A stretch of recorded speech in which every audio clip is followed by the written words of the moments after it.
마이크 테스트.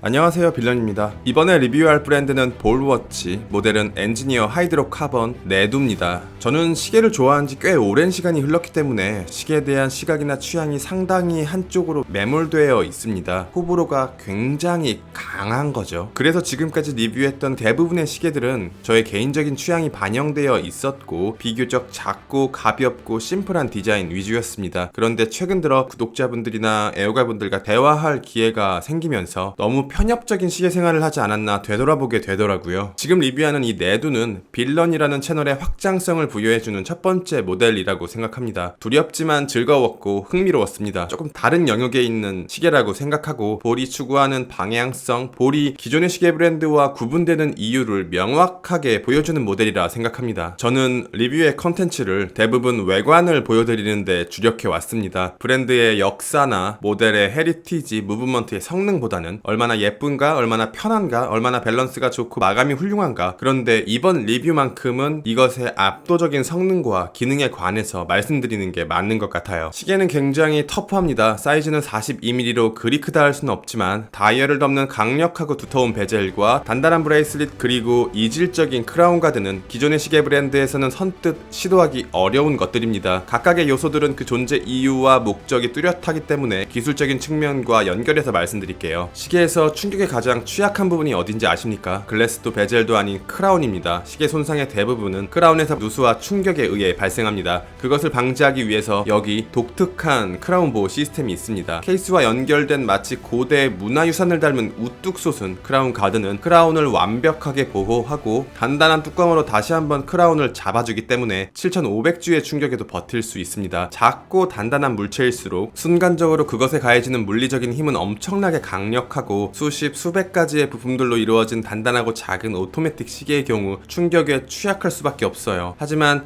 이것이 버틸 수 있는 7500G의 충격 저항은 파손을 목적으로 의도적으로 부수지 않는 이상 일상 속에서의 충격으로는 손상되기 어려운 수준입니다. 1.5m에서 떨어지는 쇠구슬의 충격에도 버틸 수 있는 저항력입니다. 심해 다이빙을 위한 시계에는 별도의 헬륨 밸브가 필요합니다. 다이버들에게는 일반적인 공기와 다르게 헬륨이 섞인 혼합 공기가 필요하고 깊은 바닷속에서 이 혼합 공기 속 헬륨은 시계에 침투하게 됩니다. 그리고 다시 수압이 낮은 지역으로 올라오게 되면 시계 속 헬륨은 팽창하면서 시계를 파손시킵니다. 그래서 프로페셔널 다이버 워치들은 별도의 헬륨 밸브를 갖고 있어요. 롤렉스 시드웰러는 케이스의 옆에, 오메가 시마스는 10시 방향에. 하지만 이것은 별도의 헬륨 밸브를 없애버리는 대신 크라운과 통합시켰습니다. 여기 보이는 이 푸셔의 안쪽에 존재하는 헬륨 방출 시스템이 시계 속에서 팽창하는 헬륨을 자동적으로 외부로 내보내줍니다. 또한 크로노그래프 작동을 위한 이 푸셔들 역시 크라운 가드 안쪽으로 보호되고 완벽하게 방수 처리가 되어 있어서 수중에서도 정상적으로 작동할 수 있습니다. 케이스백에는 네두의 상징인 다이버가 꽤 훌륭한 퀄리티로 인그레이빙 되어 있습니다. 육안으로는 볼 수 없지만 조금 확대해서 보게 되면 마치 점묘법을 통해 만들어진 입체적인 그림 같습니다.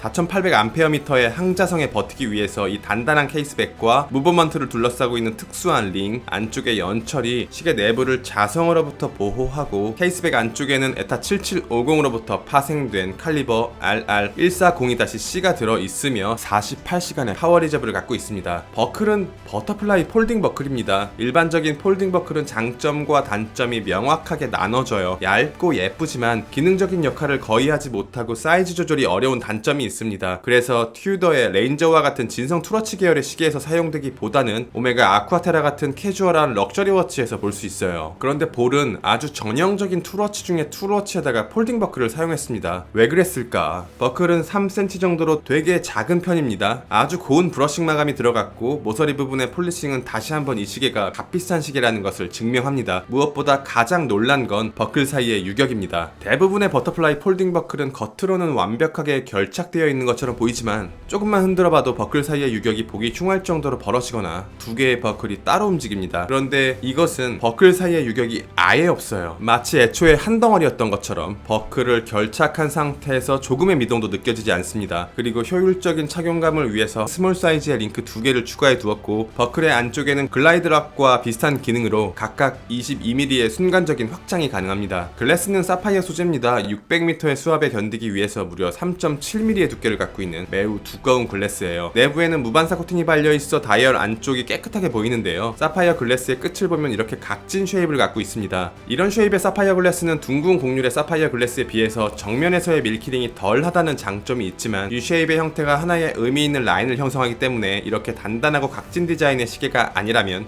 자주 사용되지는 않습니다. 베젤은 심해 다이빙을 위한 단방향 회전 베젤입니다. 채도가 낮은 블루 색상의 인서트 위로 조금은 귀엽게 느껴지는 다이빙 폰트가 올라가 있고 인서트의 표면 위에는 다시 크롬이 덮여 있어 스크래치의 내성이 있습니다. 베젤을 조작하는 느낌은 조금 더 쫀득하고 무거운 클릭감이었으면 더 좋았을 것 같아요. 6시와 12시 방향 아래에는 아주 작은 구멍이 하나 있습니다. 이것은 다이빙 이후 안쪽에 찬 물을 배출하는 배수구 역할을 해줍니다. 베젤 톱니의 마감은 조금 특별합니다. 브러싱인지 폴리싱인지 육안으로는 구별하기 어려울 정도의 보드라운 마감이 발려있는데 접사를 통해서 자세히 보게 되면 곱디고운 샌드블라스트 마감인 것을 알 수 있습니다. 마감의 퀄리티에 대해서 말씀드리고 싶은 게 있는데요. 마감과 리테일은 어느 정도 정비례한다고 생각해요. 디자인은 당연히 호불호겠지만 브랜드는 취향에 따라 갈리고 밸런스는 다를 수 있겠지만 저렴한 리테일을 갖고 있는 브랜드의 마감이 더 비싼 리테일을 갖고 있는 브랜드의 마감보다 뛰어난 경우는 굉장히 드문 편입니다. 다이얼을 육안으로 보게 되면 기존의 시계가 보여주는 다이얼과는 조금 다르다는 것을 알 수 있습니다. 어떻게 보면 푸른색으로 어떻게 보면 검정색으로 보이는데요. 눈의 착각이 아니라 실제로도 다릅니다. 다이얼 정중앙을 기준으로 위쪽으로는 푸른빛의 선레이가 아래쪽으로는 블랙 매트 다이얼입니다. 얕은 바다와 깊은 심해를 표현하고자 한 게 아닌가 싶어요. 위쪽의 푸른빛의 선레이는 밀도가 높은 편이라 빛을 받는 부분과 빛을 받지 못하는 부분과의 색감 차이가 크게 나지 않습니다. 그래서 육안으로는 서로 다른 두 색상 사이에 이질감이 느껴지지 않아요. 다이얼 안쪽에는 빈 공간이 조금 더 없습니다. 3개의 서브 다이얼과 브랜드명과 엠블럼 그리고 날짜와 요일, 시간 마커, 분 마커뿐 아니라 초 마커까지 존재하는 세밀한 인덱스, 비교적 거대한 사이즈를 가진 시침과 분침, 그리고 엠블럼을 숨기고 있는 초침, 마지막으로 19개의 트리둠 인덱스가 한 공간에서 각기 다른 위상차를 갖고 있기 때문에 안 그래도 북적북적한 다이얼에 심심할 틈이 없습니다. 마치 출퇴근 시간대의 9호선 같습니다. 42mm의 사이즈, 17.3mm의 두께에 54mm의 러그 투 러그를 갖고 있습니다. 여기다 브레이슬릿 역시 꽉 찬 디자인이기 때문에 무게를 감당할 수 있을까 내심 걱정이 되었는데요. 만약 이것의 소재가 스틸이었다면 감당하기 힘든 무게였을 텐데 5등급의 티타늄 소재로 201g, 세이코의 마린마스터와 얼마 전 리뷰한 태그 호이어의 GMT와 크게 차이나지 않는 무게입니다. 그래도 가벼운 시계는 절대 아니에요. 시계의 두께가 상당하기 때문에 착용감을 위해서 러그홀의 위상이 많이 내려가 있습니다. 측면에서 보게 되면 이렇게 케이스가 활처럼 휘어 있어요. 마감에 조금 신경 쓴다 하는 브랜드들이 보통 이렇게 각이 나눠지는 부분에 교차 마감을 넣어주는데 여기서 어설픈 브랜드들을 보게 되면 서로 다른 마감 방식이 만나면서 브러싱의 끝부분이 터져 나오거나 폴리싱된 부분이 일그러지거나 이질감을 주는 경우가 다분해요. 이렇게 해주는 브랜드와 그렇지 못한 브랜드 사이에는 의미 있는 가격차가 존재합니다. 이것은